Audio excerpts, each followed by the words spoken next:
Welcome back to my channel. Today I'm going to be doing my 35-week pregnancy update. I am 36 weeks at this point, and I just wanted to pop in and give you an update of what went on last week. So I haven't had an appointment yet. My appointment is actually tomorrow, and I have another growth scan, so we'll see how big approximately baby is, how much weight I've gained since my last update, and all that. But I haven't not had an appointment since my last update, so I do not know, did I gain any extra weight or anything like that. So first, I will go through some of the questions that I've gotten on my last video and just kind of touch on them, and then I'll let you know kind of how I'm feeling and what is new. So the first one is somebody asked about my belly button popping out. I haven't any. It is popped out a little on the top. You can kind of almost see, let me see if I can get the angle right, through my shirt. I'm not going to lift up my shirt, just a little on the top. And it kind of got more flat than popping out, but it definitely is getting tight right around my belly button. You have to remember that for me, again, if you followed me at all, I delivered my twins at 33 weeks and I was still bigger than I am now. So for me, the tightness around my belly button, I can tell it's starting to stretch, but I'm still not nearly as big or feeling as big as I did with my twins. So there's that. But I definitely feel like it's tightening more in the front. My skin's getting tighter. I don't have any new stretch marks yet. It's still my old stretch marks, and they haven't kind of stretched open again yet. I'm still using the stuff I talked about in my last video, the lavender lotion, the belly oil I made, but no new stretch marks. But I can definitely tell that my skin is getting tighter and I am stretching more and more. The next one is, has anyone asked to touch your bump and how do you feel about belly touches? I'm actually surprised because I do per diem in the hospital just twice a month, but when I'm there, I see a lot of varying ages, obviously, because it's a hospital, but I see a lot of elderly people and nobody has asked me. It's very weird. I kind of expected people to ask me because with my twins, I was still working per diem in nursing homes, and the elderly there definitely asked me to touch and all that stuff, but nobody has asked me. Usually they ask me, how far along are you? And they just get all excited and want to talk about it, but nobody has asked to touch other than my own mother and my husband and my kids, obviously. And how do I feel about it? I do not condone strangers touching pregnant women's stomachs without asking. And I also think it's very weird when strangers ask pregnant women to touch their belly. I would probably say no. Now, if I was at work at the hospital and it was a sweet elderly lady that was hospitalized that asked to touch, I would probably say yes. That to me is totally different than like I'm at the grocery store and some random stranger's like, can I touch your belly? Because I do know that happens. And if you're that person, that's rude. Don't do it. Don't ask to touch someone's belly. I have no issue with like my mother asking me, and I'm actually surprised she actually asked, but she asked and I'm totally fine with that. And again, if, I was at the hospital and I had an elderly patient ask me, I would probably say yes. In general, I don't think people should be asking to touch your stomach. That's, when it comes down to it, it's your body, it's your baby. I think it would also be okay if a stranger asked you to touch your belly and you said no. It's your body, you can say no. But yes, when I worked at the nursing home and the elderly would ask, I always let them. It doesn't bother me when they do it. They're mostly innocent and it's not weird, and they literally are just excited for you and want to feel the baby. So, but this pregnancy with COVID, I haven't really gone out anywhere. I go to Target and the grocery store, nobody's asked. At the hospital, surprisingly, no one's asked. They've just asked questions about the pregnancy. Back pain. Somebody asked about back pain. I have started to get back pain. So with my twins, I had back labor. I did not really get contractions in the front. They were all in my back. These are not back contractions. They're not back labor, but I do find myself getting back pain earlier in the day and more. And same with pelvic pain earlier in the day. I'm not lasting as long throughout the day before I get tired, crabby, honestly, and pain. So before it was kind of like I would hit my wall at like 7 o'clock. My kids go to bed at 8 and I would be like, I'm done. Now I kind of hit my wall. Right now my kids are napping. It's 2 o'clock. I usually hit my wall, honestly, while they're napping, and the afternoons have been really tough. So we've been going outside in the afternoon. It's been tougher for me to walk around. I start to get back aches, pelvic aches, and all that. So that's coming sooner in the day. I'm not able to stretch myself through the whole day and get as much done. So I have really been trying to, when I wake up in the morning, which I have been getting up early just because I can't sleep. And especially if my kids wake up in the middle of the night for any reason, I struggle to go back to sleep. They have also been getting up in the 5 o'clocks, 5:30, which is not normal for them. So I don't know what's going on, growth spurt. So I've been trying to get as much done cleaning wise, housework wise, organizational wise, nesting wise, first thing in the morning, because come the afternoon, I'm pretty dead. So they get up from their nap at 3 or 3:15. We watch a little Mickey. They have a snack. We usually go back outside depending upon the weather. And I kind of just sit. And then my husband gets off work at 5 and he will come out and like kind of take over. He can tell I've hit a wall. I'm usually good to cook dinner, but I just kind of am like, I can tell that I'm irritable, frustrated with the kids faster, don't want to keep getting up and down from the couch or wherever, and just need to rest. So I am definitely hitting my wall a lot faster, and I am getting that back pain. So the other thing is pelvic pressure. So I can tell her feet have been kind of up here, and I feel like she keeps moving because sometimes I feel her feet in the middle, sometimes I feel them on the side. So I'm anxious to see tomorrow at my appointment, is she head down or is she still kind of like angled across? And I know there's still time. I know her feet are up here, so she has time to move. There's not that much she has to go. And I had my twins vaginally, and I'm really hoping to have this one vaginally. I have nothing against C-sections. I still feel like you're like a totally warrior for having a C-section. Nothing against them, but I just would like to deliver her vaginally. So I'm interested to see how much she's moved.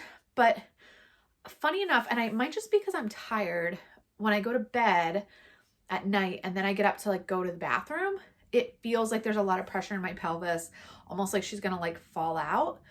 But then I wake up the next morning and I don't feel that intense pressure anymore. So I just don't know if she's moving or I'm just more tired by the end of the night, where my body's just kind of like, we can't hold you up anymore. So this baby feels like it's going to fall out. But during the day, and I am up and down a ton because I have 2-year-old twins, I don't feel as much intense. I feel some like pelvic pain, hip pain, discomfort, but I don't feel that intense like she's going to fall out. I only feel that at night and then it goes away during the day. So it's very weird. Braxton Hicks, I will talk about those. I was just getting them at night when I sat down on the couch to relax. I find myself getting them more during the day. They're not more intense. I'm just getting them a lot during the day. And the doctor had said to call if you get more than 6 an hour. I don't think I'm getting that many, but I also know that they're not real contractions. But I do find myself, like even this morning when I got up and sat on the couch, I started getting the Braxton Hicks. So definitely progressing as far as like body getting ready. Definitely more of those Braxton Hicks contractions, and they're not that comfortable. You know, you can talk through them. They're nothing serious. They're just very uncomfortable. So, do I like being pregnant? That is a loaded question. So I went through fertility treatments. All my kids are IVF babies, and I never, you know, once we started going through fertility treatments, all I ever wanted to do was experience being pregnant. And I think I have a lot of trauma around my twins being born early, and I was so miserable the last week or two that it was hard. So in the beginning, I had a lot of morning sickness, but I actually liked being pregnant. I liked being pregnant through the second trimester.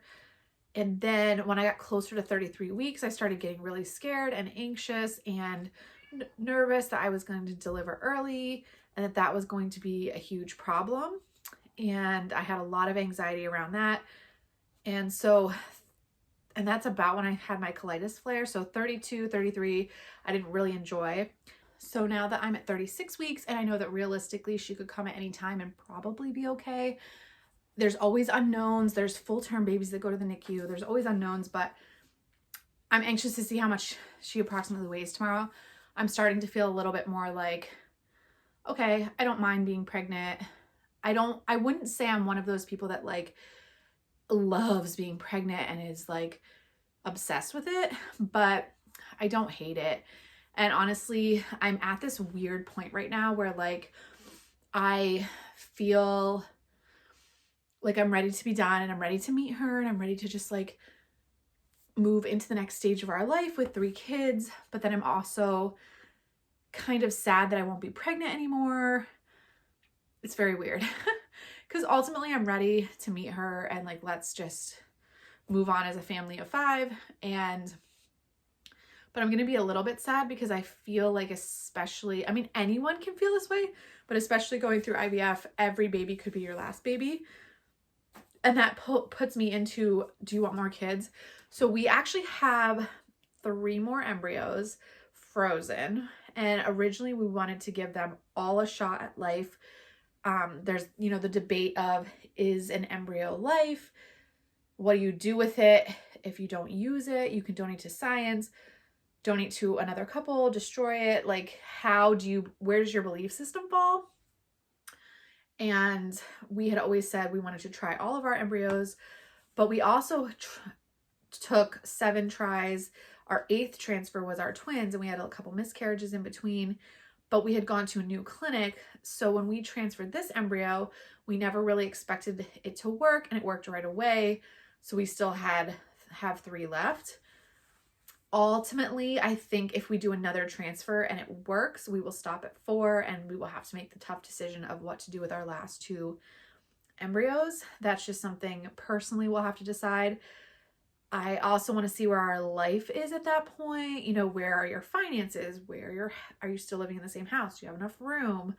How are you emotionally handling, you know, 3 or 4 kids? And my husband and I decided that we definitely want 1 more, so that would make 4, unless there's like severe complications with this delivery. So if I was unable to carry this baby past the 33 weeks that I had the twins and we were in the NICU again with all the complications, I might have said no. If I had a complicated pregnancy, I might have said no, we're done. But I've had a relatively easy pregnancy. We're now at 36 weeks, so I know that we're not going to go super early. And as long as there's no real complications with the birth that they might say you shouldn't do this again, we definitely want to try at least 1 more time to have 4. But that brings me back to, it's not a guarantee. It's not a guarantee when you're conceiving naturally either, but IVF, even if you have embryos, is not a guarantee.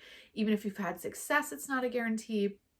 So we just don't know. So I've been trying to think of this at the end of this pregnancy as, I might never be pregnant again.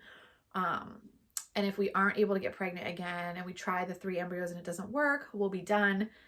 You know, I've put my body through enough with egg retrievals, and we would be satisfied with the 3 kids. We actually said if none of our embryos worked and we only had the twins, we'd be satisfied. So I'm ready to go, getting anxious, making sure all our stuff is ready. You know, I got to pack a little bag for the twins. You know, I'm just kind of getting anxious, but on the same hand, trying to remind myself that, like, yes, it's tough. The end is tough. Yes, I might still have a couple weeks, but this could be my last pregnancy. So I'm trying to treat it as that, because I feel blessed that I was able to carry my own kids, blessed with everything we went through, that this is how it ended. And that's where I'm trying to look at it from. So how do I feel overall? Overall, I feel okay. So I wake up in the morning and I feel okay. Pretty good, actually. I would say pretty good. You know, I don't have a lot of pain. I'm able to move around. People keep asking about my walk, and I'm not going to demonstrate it on here because I just think it's going to be awkward. If you saw me from behind, you would never know I was pregnant. There's no waddle. There's no weird walk. You would just never know. I literally grow in my belly. You know, people at work have said, I was just at work on Sunday and people have said, wow, from behind, you wouldn't even know you were pregnant. So my walk has not changed. I am not waddling. I was not a big person to begin with. my walk is normal. So I'm not going to demonstrate it because it's completely normal. My biggest issue is bending over to get stuff off the ground, squatting down, and if I sit on the ground, getting up just because of the shape. And also my other issue is shortness of breath. You can probably tell when I'm talking, but sitting down, getting up, it kind of squishes your lungs. You get short of breath, can't breathe. You sound like you walked a mile and you literally just bent over. That's my biggest issue. So overall, I feel okay. I feel great in the morning. I try to get stuff done. I have a couple more nesting type things I want to do. I think this weekend the kids are going to go to my mother-in-law's for the night. And we're not doing a baby moon because it's COVID, but we just redid our living room. So we're going to try to get, finish that up with a rug, and I'll see if there's any little things I need to do to get ready, and then we'll just kind of rest and be together, watch movies, because we just don't know when this baby will be born. So yeah, so that is how I'm feeling. My biggest complaint is that my tolerance of being done and like I'm just checked out and done is moving up. So instead of 7 at night, it's like, 3 o'clock in the afternoon, I'm like, I'm done. I'm exhausted. I want to sit. I want my feet up. I have twin toddlers and can't do that. So that's really been hard. And then having the back pain and the hip pain and the discomfort is really hard too. But I don't feel like I can't walk around. I don't feel like I can't move. I don't feel like she's going to fall out except at night. I'm also peeing a ton. I'm not drinking as much as I should, but she must be on my bladder because when I feel her move, you're like, oh, I got to go right now. So that's an issue too, the bladder. But yeah, so I think that is it for 35 weeks. Things are going great. I'm shocked that I'm at 36 weeks. Again, when you deliver early like that, on top of infertility, it's just like compounds it and just makes you anxious and nervous. But I don't feel like I'm going to go into labor anytime soon. I don't know what to expect. My water broke with one of my twins. The doctor told me that's actually not super common. And I was just reading what to expect when you're expecting refreshing. And it also stated it's not super common. Most women go into labor first and then their water breaks. So I just don't know how it's going to go. My husband had said, you're probably going to feel fine till you don't, and then you'll be in labor. So I don't know. I guess we'll see tomorrow how things look, how she's growing, all that. At this point, I feel like I'll make it to May, which was my goal, but I could be back tomorrow saying I'm in labor. So I have no idea. So I'm just trying to take it one day at a time. I'm just trying to rest, but I'm also trying to not get super anxious about her coming. And on the same hand, try to remind myself that this could be my last pregnancy and to try to soak it in. So when I feel her little foot kicking me, I try to really stop and soak it in, or, stuff like that. I'm just trying to remember all this because you just never know. So yes, that's where I'm at. I will leave you with a bump. Make sure you subscribe. I have some videos coming up about what I eat in a day because I have gestational diabetes, and I am trying to plan out some other videos. So if there's anything you want to see, let me know. And then also, my weekly updates until there is no more weekly updates. So I hope you guys are having a great day. I hope the weather's good. I live in New England where the weather is unpredictable. So I hope you guys are having some good weather, and I will see you in my next video.